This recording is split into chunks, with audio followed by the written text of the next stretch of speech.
All right, guys, we've got about a minute left for practice.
All right, awesome.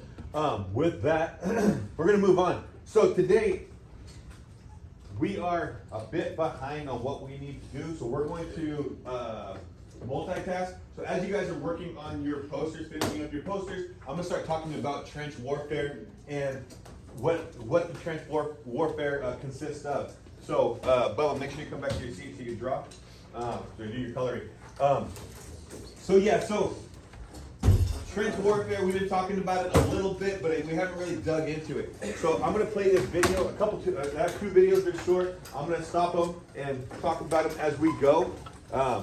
So yeah, any questions about trench warfare so far? Good. All right, cool. So yeah, let's go ahead. Okay, all right, guys. Thank you. I think one really clear way of understanding the shift in World War I in terms of technology is that soldiers rode in on horses and they left in airplanes. So like she just said, so with World War I, remember this is the beginning of the 1900s. This is right after the Industrial Revolution. There's not a lot of technology to start it off with. This is 1914. Not a lot of technology. So people are going to start riding in on horses. That's how it starts off, on horseback. Starting with the old style of warfare with face-to-face, hand-to-hand combat. And then it moves on later on to being with full technological use, using airplanes, using tanks, using machine guns. So it's going to change, and it's going to change quickly. Who's the one who needed a poster board? Come grab it.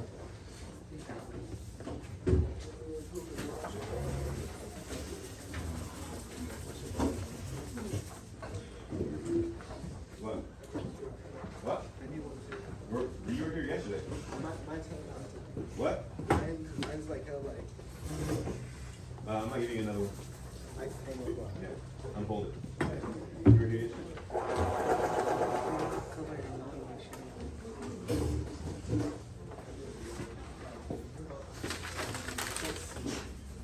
Okay, I'm gonna turn off the lights. All right. Sorry, lost track. Make sure you do a makeup on. All right, I'm gonna have the lights off so you guys can use your light and trace. At the beginning of World War I, warfare is almost in the 19th century style. The French sincerely believed that going at the troops with determination, at enemy troops, is the way to go. What they don't understand is the collision of technologies.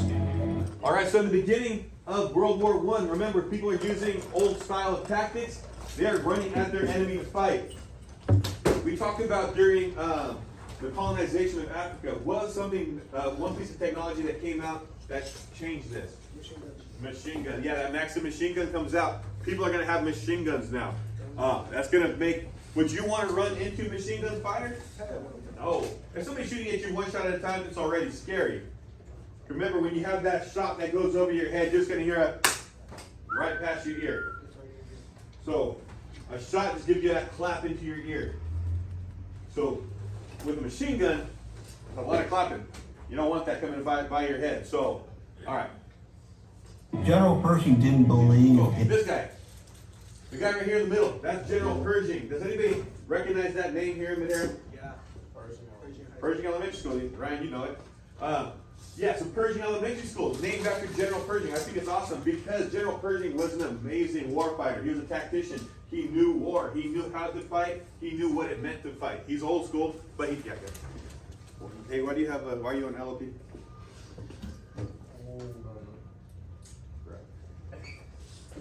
I would say you can't go to a football game, but it looks like you're important. All right, so yeah, so General Pershing is, so he is, again, he's a tactician. He knows fighting. In the trench warfare. He grew up on the plains fighting in Indian warfare where it was an open confrontation. So he trained his troops to fight Check out this in the video open here. warfare. The British and French generals thought he was crazy. They criticized him for That style of fighting or style of practicing is exactly what we do now. That's 100 years later. We still do the same thing. We do, this. We run at the, we'll run at targets and we'll try to stab them with bayonets. troops to fight in the open warfare. We do hand-to-hand combat against each other. We'll use like a fake rifle and work on hitting each other, stabbing each other. Butt strokes. There's a perfect technique for using this that you can actually take out your enemy as fast and proficiently as possible. British and French generals thought he was crazy. They Hitting moving criticized him targets. for this. It's impossible. So General Pershing knew his stuff. Like I said, he knew it so well that we still use it 100 years later. Possible to cross that deadly beaten zone, the deadly zone between the two lines. What's the deadly zone between the two lines? What's that called? Man's land. No man's land, yes. So again, no man can live there. No man can be there. We see it here in the video. What's that stuff that's around that soldier? Barbed wire, right? Yeah, so the barbed wire, why is that bad? If you get caught in your car. Yeah, so it slows you down. So as I'm trying to run to my enemy, and barbed wire stops me, now we have machine gun fire coming at us. Barbed wire is a big player in this game. And machine gun fire, they kill your persons from it. Yeah. The most determined line of soldiers cannot oppose a machine gun. Yeah. You can send 100 people down the front line, as many as you want. But one machine gun is going to shoot 100 rounds per minute. So 1 round per person. That's all it takes. Reload. Now you have the other machine gun moving. So people are going to be moving. The weapons are going to be moving. It's going to take out more enemy faster. That fires hundreds of rounds a minute.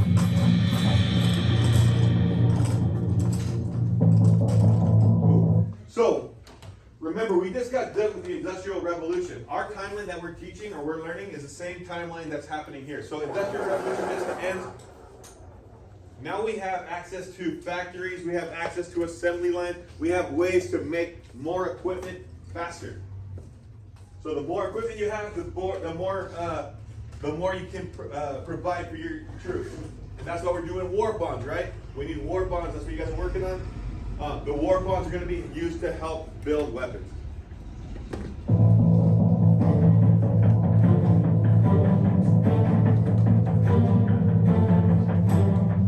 World War I wasn't just the first industrial war, it was also the first scientific war. It was the first time that societies had taken all of their resources of science and intelligence and said, how do we do this better? How do we... So science and intelligence, remember, before it was just the stronger army won. You just had to be stronger, have more of a military force. But that's not working anymore. You can send 1,000 men in, but if they have one machine gun with more technology, they're smarter than you, now you're going to lose. You need to make sure you have the ability to be smarter and stronger than your enemy.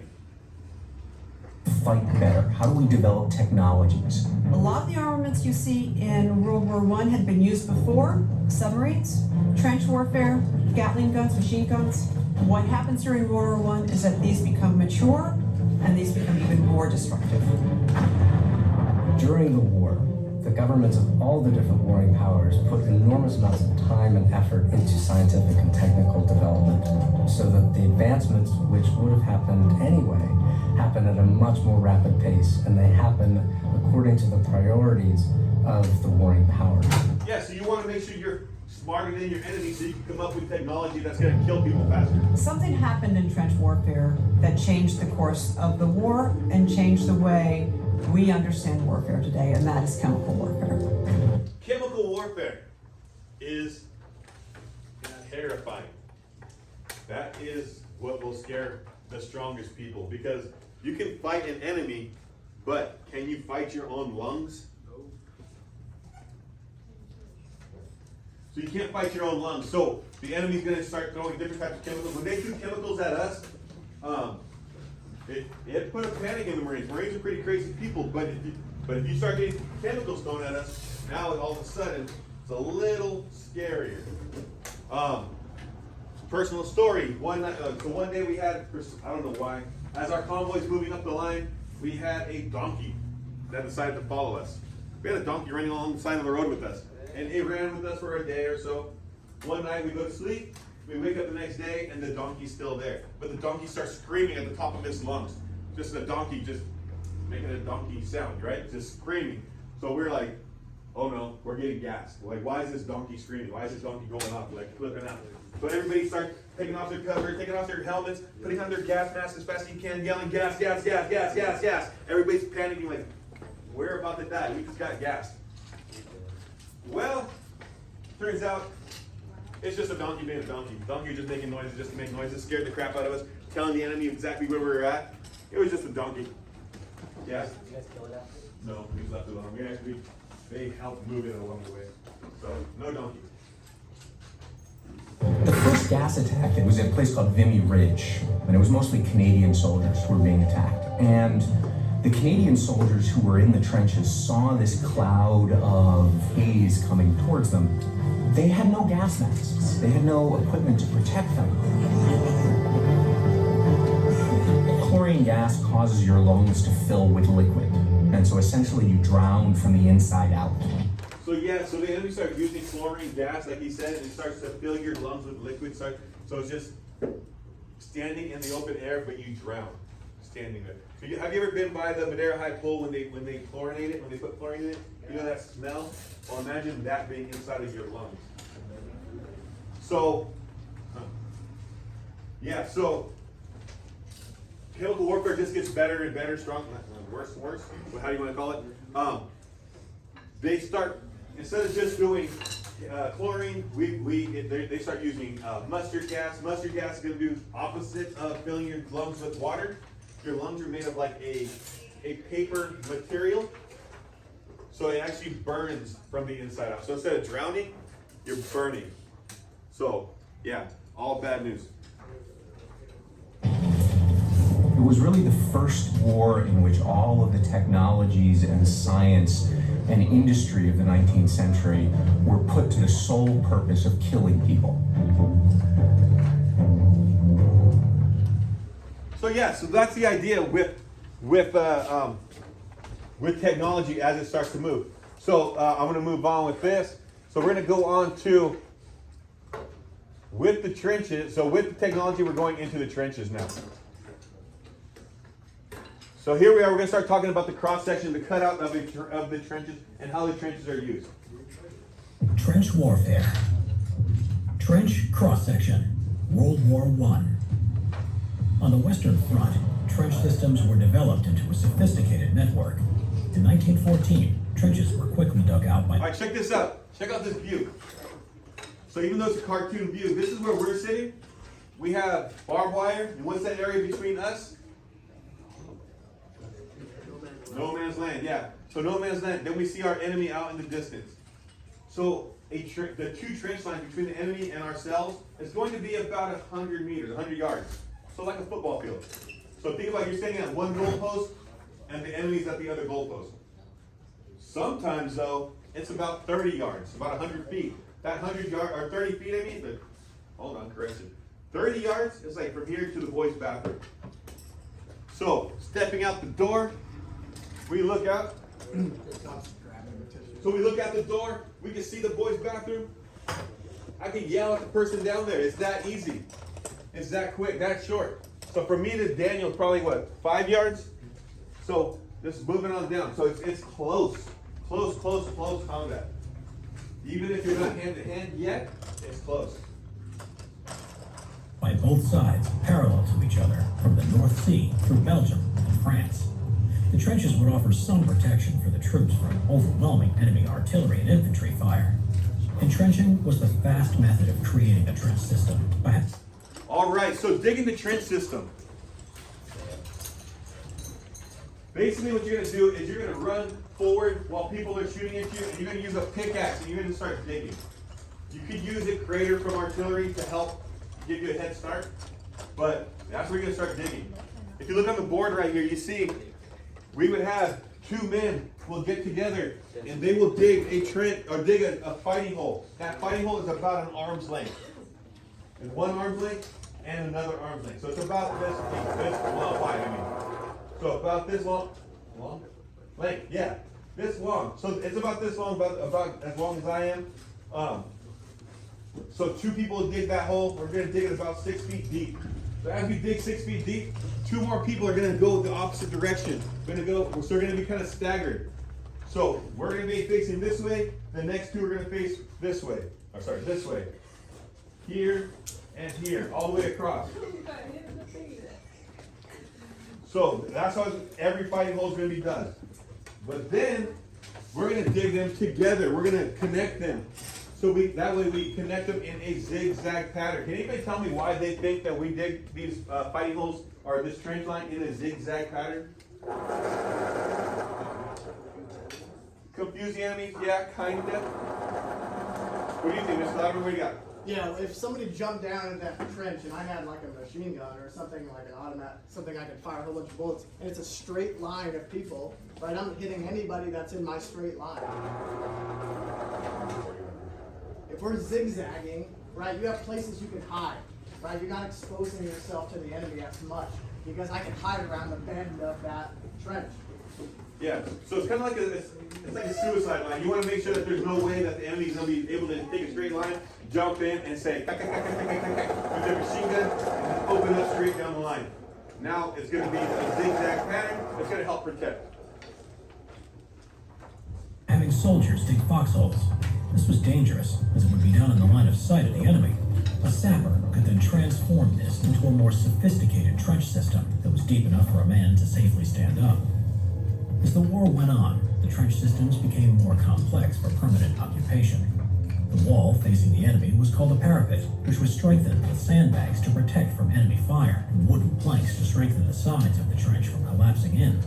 Here, there was a fire step that formed a firing position and away from. All right, so this fire step is an important tool. So like, Ryan, stand up, please. So Ryan standing up. Alvaro, stand up, please. So here we see we have two different soldiers, right? Ryan's a bit taller. Alvaro's a little bit shorter than Ryan. You guys have a seat. Thank you. So as they have to make sure the firing line or the trench is deep enough where Ryan's not going to be standing up and his head's going to be popping out. So it has to be deep enough for Ryan, but they also have to find a way for Alvaro to be able to step up to shoot. So that's why they have that fire step. So with the fire step here, we step down into the trench. Hold it here. We're going to step down into the trench. This is where we are. This is where we live. This is where we walk. We step up on the trench, on the fire step, and we shoot. Bang. We had to get back down to reload. Why do we have to step down to reload? Yes, we don't get shot. So we're using a bolt action rifle though. Remember before we were using muskets. So 5 minutes to reload. This takes about 3 seconds to reload another round. So I don't want to be standing up here, shoot, and then reload while my head is exposed. So step down, reload, rack around, step back up, bang, step down, rack around. It's going to take a little bit of time, but it's going to still be more safe than having your head exposed all the time. So that's the importance of having a fire step. Gives you a way to step up and get back down under cover. It's a little bit of a workout. You can do the workout. You get step up, workout. I've been doing this for 3 periods today, so getting my legs in. especially with that bad knee, it's a lot of fun. Some cardio in. So yeah, so that's the idea of the fire step. So it gives you access to the top of the line. It helps you crawl up when you have to go over the top. You guys ever hear that term, over the top? Yeah, that's going over the top. You're going over the top of the trench. Watch out for my For the soldier to step out onto no man's land, an ammunition shelf was also dug into the side. The wall facing the back of the trench was called the parados. Here were dugouts where the soldier could eat, sleep, and seek protection from artillery bombardments. More So, let me rewind it half a second.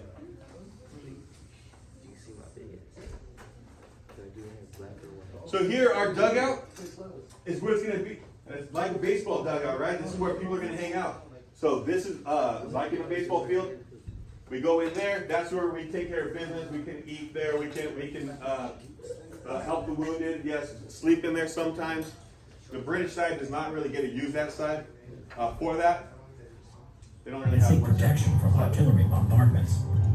More sophisticated protection came in the form of underground bunkers, which could also be used for storage of ammunition, food, and weapons, as well as command centers for officers to communicate orders with headquarters. On the floor were duck boards to What do you guys think the purpose of this duck board is? Yeah, it stands so you're not falling in that water, right? Why don't you want to step in the water? No, not hot. Not cold. Well, it's gonna make it cold. Huh? Yeah, it's gonna make your socks wet. But remember, this water is gross. This water has human waste. It's got decomposing bodies. All your friends who got shot and if they're in the water, their body's gonna decompose there. So you're gonna be stepping in that. So they put these boards, they call them duck boards. You step on that, keeps you out of that water, keeps you from getting trench foot. provide secure ground and aid in drainage to keep the soldiers' feet away from the water, which caused diseases such as trench foot in the muddy, soggy terrain of the Western Front. Trenches were built in. All right, so check out the suicide corner we were talking about. Why we dig in a zigzag pattern.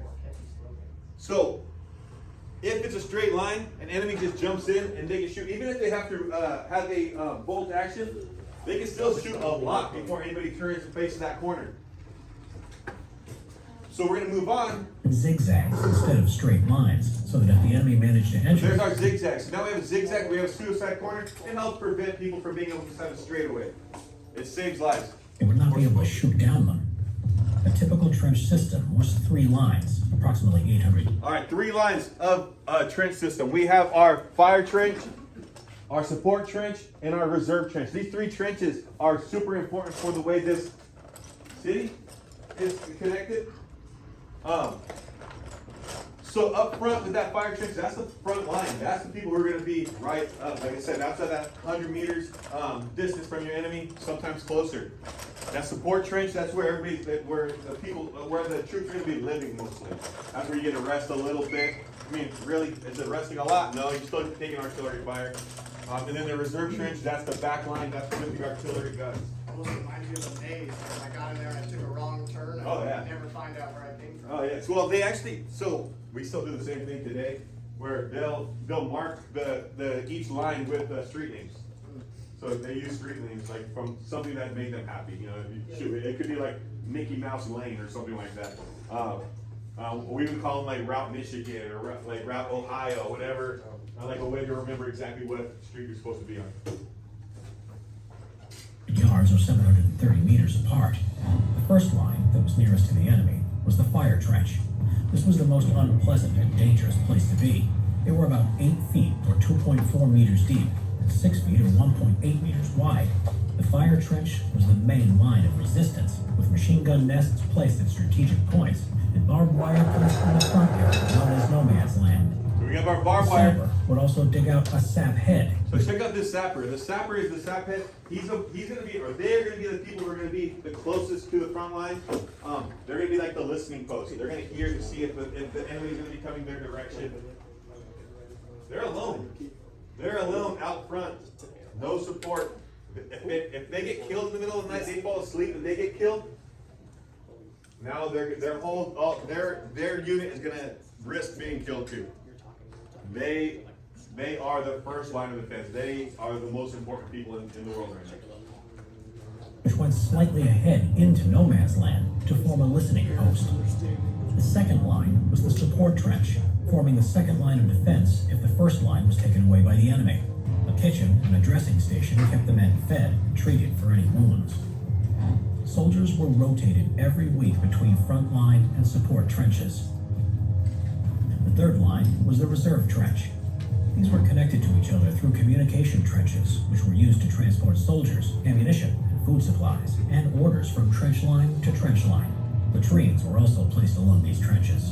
Behind these lines were artillery. German trench systems tended to be better overall in comparison to British trenches because of a number of reasons.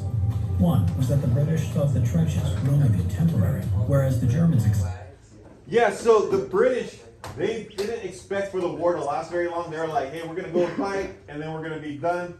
But the Germans are like, because the Germans are smart. Remember that. They planned ahead. So they're going to dig in. They're going to make these trenches deep. They're going to make these trenches safer for their men. They plan on staying a while. They wanted to. They had a point to prove. So, yeah, as you can see on this drawing here, my beautiful hill drawing, so the Germans would dig their trenches up at the top of the hill, so water ran downhill to the British trenches. So all waste, all nastiness, all went into the British trenches. So it was a worse, terrible situation for them to be living in, and the Germans were just like, we planned this. They knew what they were doing. They had the high ground. accepted that stalemate would set in and put the effort into developing better trenches, including more comfortable bunkers that were deeper into the ground, away from artillery fire. Yeah, the Germans would also, they made it homely. They would actually bring modern living into the trenches so that it was more comfortable for them to live in. Yeah, so they brought, furniture. They had beds. They let their men actually be comfortable with where they were living. Because they wanted to have comfortable troops. On the Western Front, the Germans were also on higher ground than the British, who were in the lowlands. This meant that the British Army would be in unpleasant terrain, with high water levels and mud. Why would you not want to be in the mud? What did we talk about earlier with the water? Nasty, right? It's got human waste and it's got decomposing bodies. You don't want to be in that mud. All right, guys, so I'm going to move on right quick from this. So even though you're working right now, go ahead and keep working. But in your Google Classroom, you're going to have this document. So this document is in your Google Classroom. It is called Excerpt from World War I, Letters from Soldiers. So it's going to be in your Google Classroom. I have it called Trench Warfare, Letters from the Trenches. So these, here's a picture of men in the front, in the trenches. Why am I saying men in the trenches? Were there any women in the trenches? No. No, women were not allowed to fight in the front lines yet. Honestly, women were not allowed to fight in the front lines when I was in combat. Women were not allowed in the front. They were still support. Now women are allowed in the front lines also. The second picture here, we have a man looking over the top. He's standing on the fire step, and he's about to look over the top. That's a scary thing. So as you can see the way his body is, the American military still uses targets like this in practice. We call it a dog target. It's basically just the shoulders and head of a human, and we practice on shooting at that. We don't want to shoot the full body. We shoot at just the shoulders and head. We practice on the smaller target. All right, so some of the letters here. We have a letter from Private Stanley Terry to his family. He said, we have just come from the trenches after being in for 6 days and up to our waists in water.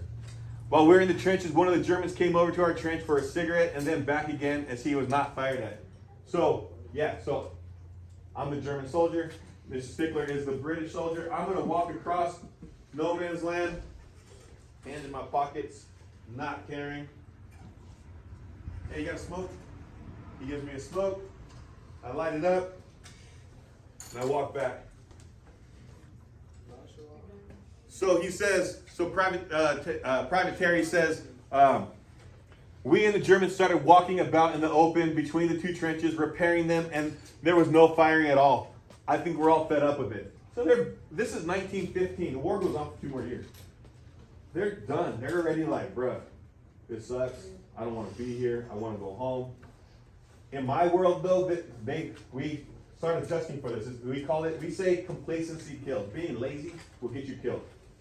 Because that kind of situation can happen, but yeah, sure, I don't care. I'm just gonna walk over and get a smoke. But the enemy might still want to take a shot. So it's a good idea to not be complacent, not be lazy about it. You want to make sure you're always on guard, always ready. Next one, Private Mitchell, to his father. He said, we started away just after dawn from our camp, and I think it was about an hour later that we encountered the enemy. They were on the opposite side of the valley. And they opened fire on us with rifles and shrapnel, so with rockets, bombs, artillery, from about 900 yards. 900 yards is far. 9 football fields. They were shooting artillery that far. That gets kind of scary. We lost 3 officers and about 100 men were killed and wounded in an hour and a half. In half an hour. I do not want any more days like this. This section is censored. They don't talk about it. Anyway, we drove the Germans back and held them there for 8 days. I cannot tell you all I would like to, as it would never reach you. Again, remember, before it was glorious to die in war. Now it's becoming, I don't even want to talk about it. I don't want to tell my family about it. I don't want anybody to know what I'm going through. This sucks. It must be demoralizing. In a half an hour, you just watched 3 of your officers and 100 men get killed right in front of you. Yeah. So 100 of your friends just got killed around you. Like, wait, what are we doing here? Probably not jumping for joy any longer. And to take it to a low level, in one day, the British lost 60,000 people. That's the entire population of Madeira. So, one day, one fight. That's the song you're referring to. That also, one day, 60,000 people dead. That's just on one side.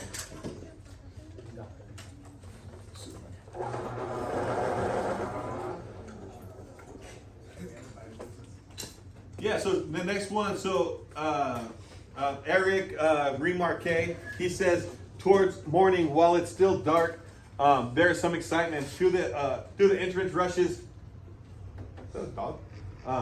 Through the entrance rushes a swarm of fleeing rats that try to storm the walls. Torches light up in confusion. So rats are coming in.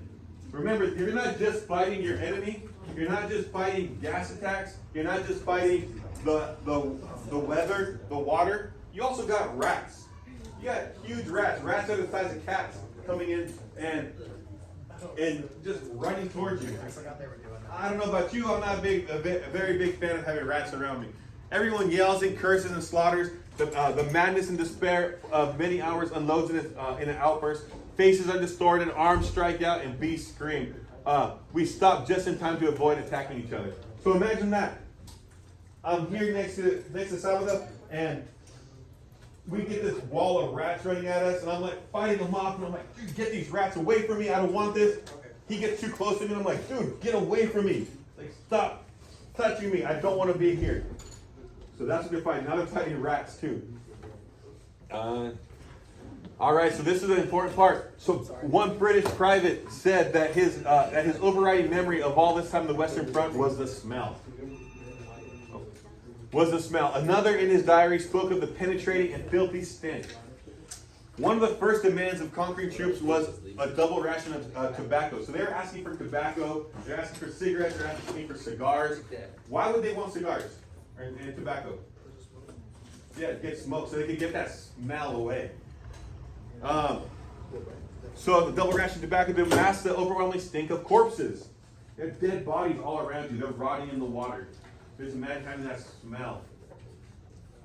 Right. A Frenchman who fought in the sector wrote, we all had that stench of dead bodies. We all had on us the stench of dead bodies. The bread we ate, the stagnant water we drank, everything we touched had a rotten smell. Owning on the fact that the earth around us was handily stuffed with corpses. So, one of their friends going over the top, he gets shot, his body falls. So the next person comes up, they're going to grab that dead body, move it, and they're going to fight. When it's time for him to drop down, there's no water to wash your hands. There's nothing clean around. So now you're just going to eat your lunch with your buddy's blood all over your hands, with the dead corpses, and you just touch the dead corpse, climb up, and then you come back down and you start eating some bread. Just smoking cigarettes, non-washed hands. My wife gets mad at me to this day. She's like, hey, wash your hands. You're gross. You're a dirty boy. I'm like, well, yeah, but you haven't touched the places I've touched. So, like, the worst, if a germ is the worst thing that gets me, I'm not doing too bad. All right, so one soldier wrote, the rats were huge. They were so big that they would eat the wounded man if he couldn't defend himself. What's that mean, right? If they would eat a wounded man if he couldn't defend himself. What's that mean? Yeah, they would eat people because people would have their arms shot off or blown off, and the rat's coming over to eat them, and they can't shake that rat off of them. Imagine that feeling where you're just getting eaten alive. These rats became very bold and would attempt to take food out of the pockets of a sleeping man. 2 or 3 rats would always be found in the dead body. They usually went for the eyes first. Why would they go for the eyes first? Well, for a dead body, why would they go for the eyes first?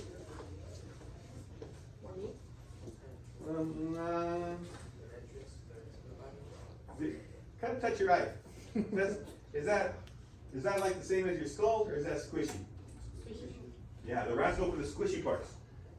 So remember, these rats are the size of cats, but a rat is a weird animal because whatever size the head is, the whole body can fit through. So if its head can fit through an eye socket, the whole body could burrow in and eat the dead body.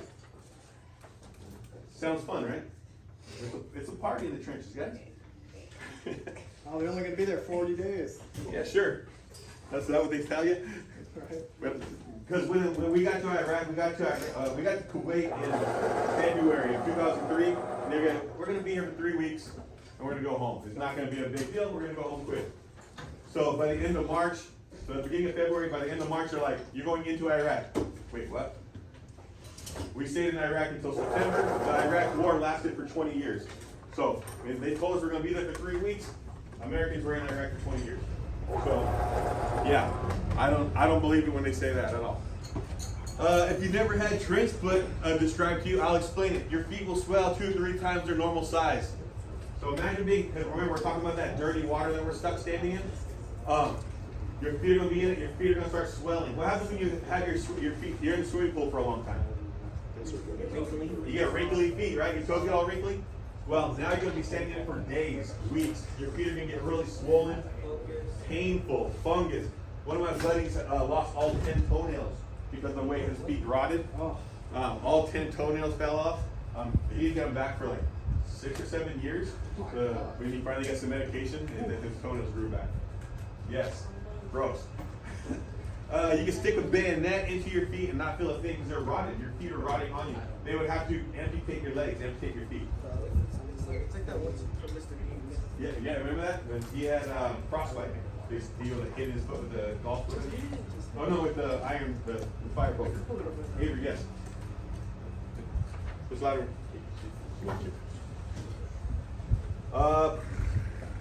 All right, so the trench is full of mud and water. So yeah, so the trenches when we reached it was half full of mud and water. We set to work to drain it. Our efforts were hampered by the fact that the French, who had occupied it, had buried their dead at the bottom and the sides. So every stroke with the pick encountered a body. Imagine that. So you're trying to dig a trench, but the people who were there first, they buried their dead bodies in it. So as you're swinging your pick, you're hitting corpses. You have corpses exploding on you. And do you get to wash your hands? Nope. Yay, right? All right. All right, so as we keep on moving, we're out of letters, but we have pictures. We have the same cutout side of the trench. We see that the top view of men in the trenches here. Same thing. You see that zigzag pattern. This is an early trench. Obviously, it's not too big. It's not dug too deeply yet. This next picture here, you got men smoking, eating in the trenches. You see they have sandbags piled up. That's going to be protection. That's the only protection they have. Is that going to protect you from chemicals? No, not at all. Not chemical warfare. You got to hope your gas mask works. Hopefully. As we keep moving here, again, we have the trenches on the bottom, men with shovels. We have a picture here of a soldier with what he has on him. He's got his gas mask, he's got his rifle, his haversack, his helmet, his eating tin, his bayonet, his boots, his shovel, his water bottle, his grenades, his capes, his bullets, his ammunition. So when I went to Iraq the first time, before we got on the airplane, we had to carry all our stuff with us. And they weighed us before getting on the airplane. So as I'm getting weighed with all my stuff, I had my weapons, I had my ammo, I had my radio, I had my batteries, I had my gas mask. Before getting on, I weighed 215 pounds. So 215 pounds. But they had to put my stuff back on, my flak jacket, so my vest, they put all my stuff back on. I went from 215 to 315. So 100 pounds of gear that I had to carry. That's what they're carrying in these trenches. About 100 pounds of gear. Running through these trenches, running on the front lines. Not the best in life. See you later. See you Monday? Okay. So here we have an aerial view of the trenches. As you see on the far right, we have the artillery. We have our 3 lines of fire. So we have our front line, our second, our support trench, and then we have our reserve trench. And then we have no man's land. So again, important. This weekend I do have homework for you. Say yay. Yay. No, it's not going to be hard. And you can work with somebody if you want to work with them. I don't care. It's fine. We're going to, using all the information above, what's the main purpose of a trench? So give me 2 or 3 sentences, 1 or 2 sentences. Just explain what a trench is. 1 or 2 sentences. What's the main purpose of a trench? Your second question.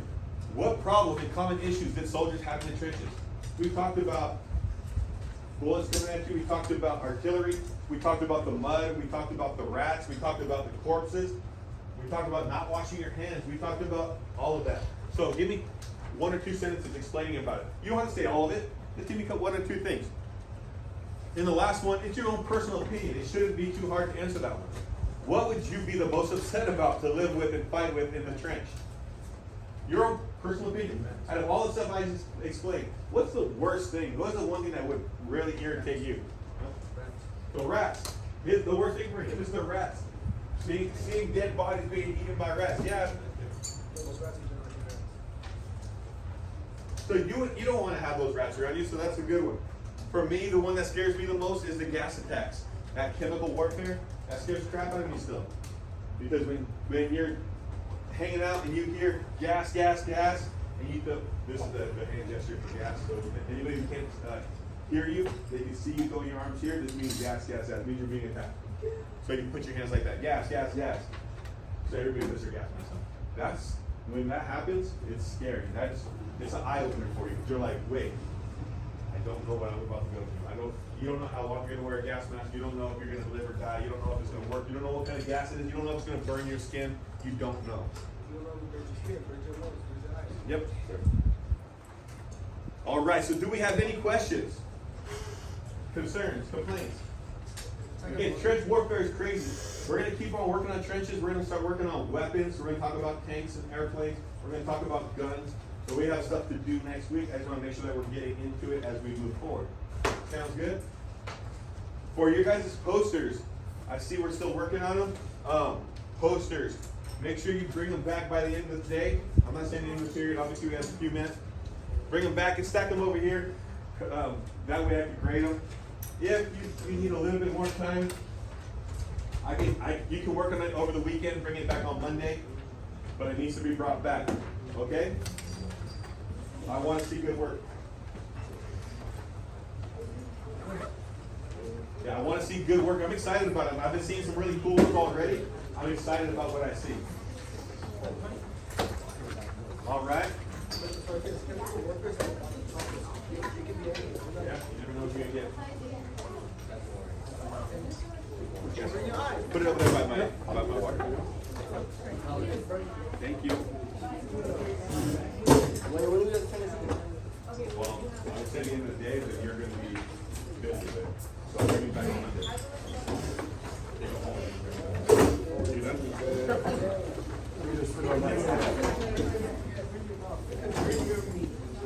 done? You're done? You're done? If you're done, bring it over here, please. It's done? Oh! You done too?